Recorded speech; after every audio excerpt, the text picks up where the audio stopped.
terminou o bloco anterior com uma polêmica sobre se artista pode ou não ganhar dinheiro. É lógico que pode, né? Isso que a gente está falando de economia, está falando de crescimento, desenvolvimento social. Agora eu queria ouvi-los. Na verdade, só queria chamar a atenção por um ponto, que é o discurso do ganhar dinheiro e o ganhar dinheiro propriamente dito. Eu acho que os artistas, eles não são obrigados a falar em payback ou taxa de retorno, ou etc.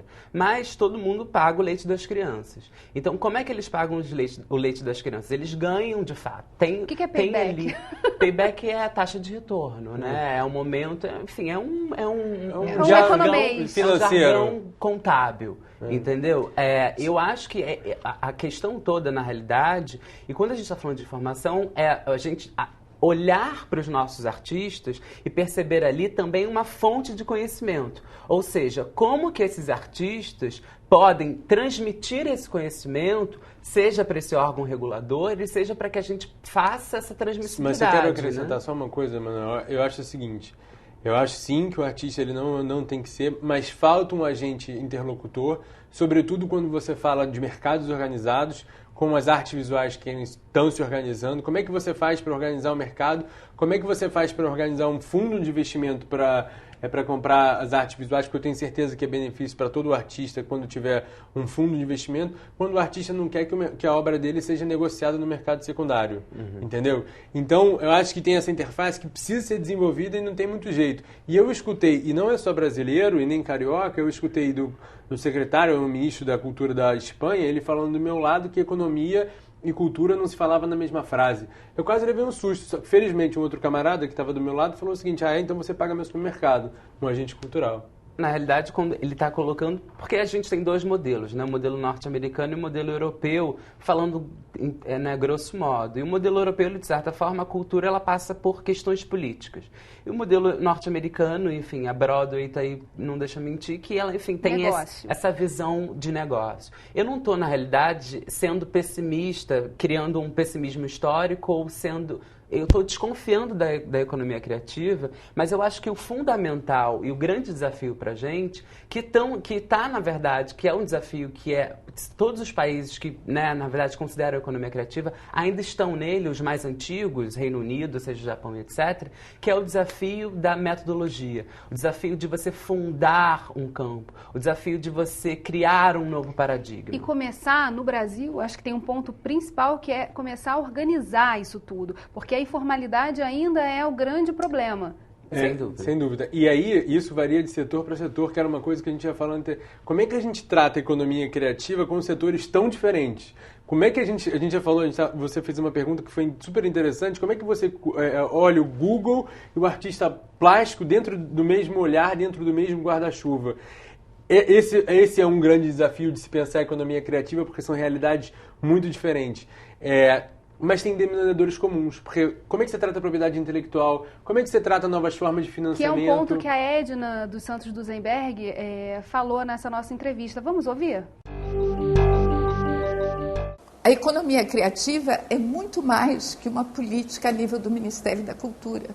Porque se não houver a relação entre cultura e tecnologia, vai ser muito difícil criar conteúdo criativo. Né? Os jovens estão toda hora utilizando aplicativos, então a gente precisa de tecnologia. Se nós não tivermos o Ministério da Educação, nós seremos incapazes de realmente reforçar a capacidade criativa do Brasil, que isso é o ponto realmente chave. O que nós precisamos para melhorar a economia criativa é reforçar a capacidade criativa. E essa capacidade criativa ela vem através da educação, mas não só a educação formal, a educação que vai às universidades. Nós precisamos, por exemplo, eu acho importante no Brasil o fato de nós termos instituições como as instituições do Sistema S, né? Você tem o trabalho da Sebrae, é muito importante se reforçar todo o trabalho a nível de empreendedorismo, porque os criativos, a maioria deles hoje em dia são independentes, né? E são microempresas. O trabalho da Firjan mostrou que nós temos 250 mil microempresas envolvidas no setor. Isso não é típico só do Rio ou do Brasil, isso é em geral. Eu participei de um estudo grande que foi feito a nível da União Europeia.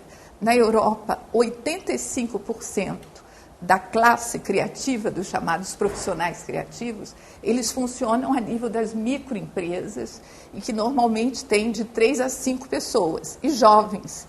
Então, o que nós precisamos realmente é ter aprendizado contínuo, ter formação de base e nós temos que ter produtos criativos de excelência para concorrer num mercado que é muito grande, que é muito competitivo. Mas a diferença, o que faz o interesse da economia criativa é que, por exemplo, antigamente, quando nós pensávamos e discutíamos a nível de competitividade dos países, nós estávamos pensando em commodities, em que todo mundo estava vendendo a mesma coisa, né? O Brasil exporta minério de ferro e concorre com a Austrália, que exporta minério de ferro. Mas quando nós estamos falando em produtos criativos, o diferencial é que cada produto ele é único, porque ele traz embutido a criatividade, ele traz a nossa cultura, ele traz a educação que nós tivemos. Então, cada produto ele vai ser diferente, vai ter espaço para ele. Então, por isso é que, não só a nível do país, mas também a nível das cidades, eu sempre pensei e tenho conversado com várias partes do Brasil. O Brasil, cada área pode focalizar num determinado produto criativo. É engraçado ela contar a história do minério de ferro, que saiu da commodity para onde ela está, porque isso reflete até a própria história dela. Porque não sei se vocês sabiam, mas a Edna vendia minério de ferro brasileiro na Suíça. E hoje ela vende economia criativa pelo mundo inteiro. Olha que interessante. Mas ela falou uma palavra que é super legal, que é conteúdo. E conteúdo, ele é reforçado pela educação.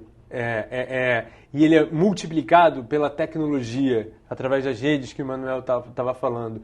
E ele se transforma em território quando ele chega nas cidades e muda a realidade através do turismo, através das cadeias produtivas. Mas eu acho também, e aí reforçando o ponto que a Edna falou com relação ao empreendedorismo, Manuel, e aí só contrabatendo o ponto que você falou, porque quero ver se o artista não souber quanto ele paga de ICMS na importação e exportação de uma obra e quanto isso vai impactar no negócio dele, se de fato, no longo prazo, ele vai ter um negócio sustentável.